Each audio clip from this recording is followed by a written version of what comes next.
Well,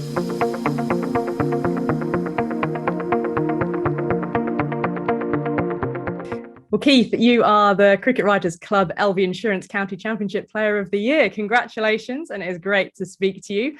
What do you put this 2022 season down to in your own success? I'd probably say I don't really know. I think all throughout the years of playing, I think something just clicked where I've gathered enough different types of skills in different situations, and they've just helped me to perform at certain times. It's been a tough year.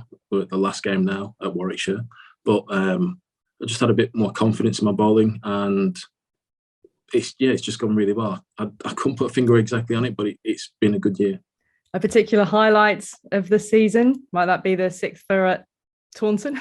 Yeah, that was an interesting one. I don't think I got a wicket the first innings. So then James Vince bowled me from the end. The opposite end of where I got comfortable bowling was a bit of a stressful situation. That I just got comfortable bowling the other end, but it worked out, and I took all six from that end. So it was a good game. Yeah, fabulous performance. What continues to motivate you on the cricket scene now? Because you're 35, and some players play on for even longer than that. What's keeping you motivated?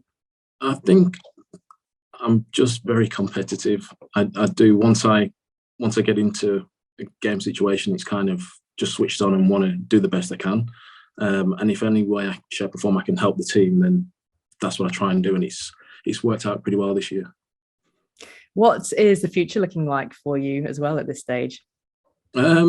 I've just signed an extension, so I've got another 2 years left at Hampshire. Don't know what will happen after that.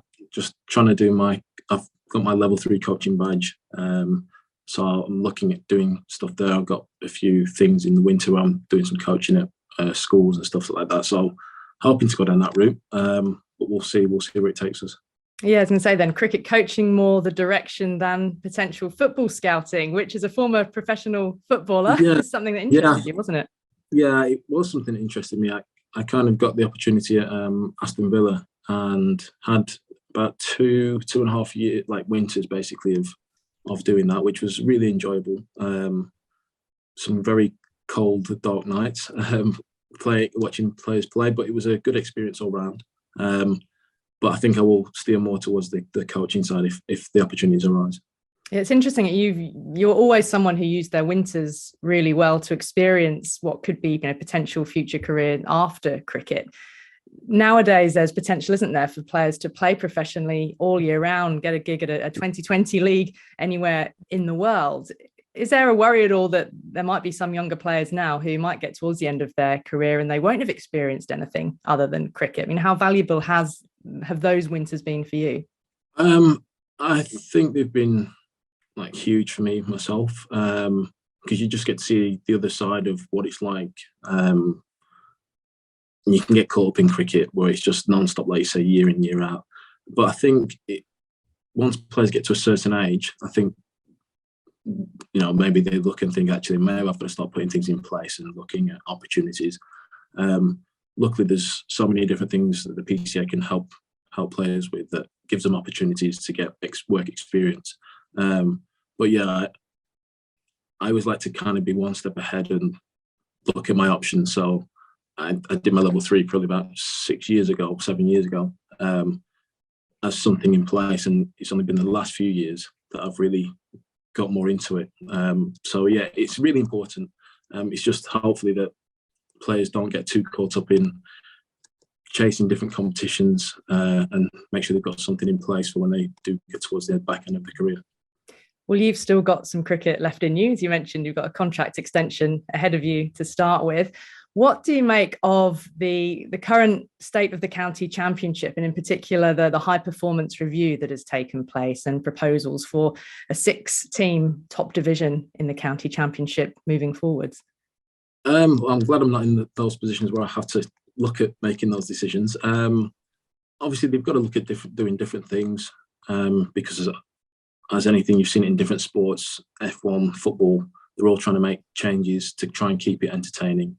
I have no idea what it's going to look like. Hopefully it keeps people interested, and it can be just as competitive and help players progress to the international stage. Do you feel that the level of competition is as strong as it has ever been? I think it's very strong. It's just a case of trying to make sure that the levels of performance don't differ too much between the divisions, basically. Where you don't want the same teams going down and then coming back up. You've got counties that have still got to try and make sure they develop players and make international cricketers, basically, as well. If you look back then on your season, just to finish with, what do you take the most pleasure from the season that you've had and your success in the county championship this year? I'd say working with Graham Welch was a big plus for me. I had him at Warwickshire, and to have him again, I think I've been very lucky. The unit and the squad we have at Hampshire and the environment has been a huge plus. And I really do think that's helped us get to where we are. And we got really close last year. We were 1 wicket away. We chased Surrey for as long as we could. Unfortunately, we couldn't get close enough. And hopefully next year, it's us that gets the trophy and the 4-day stuff. But I'm just happy to be playing and just keep pushing myself for as long as I can. Well, best of luck, Keith, Thank and you. Congratulations on being County Championship Player of the Year 2022. Thank you. Thanks a lot.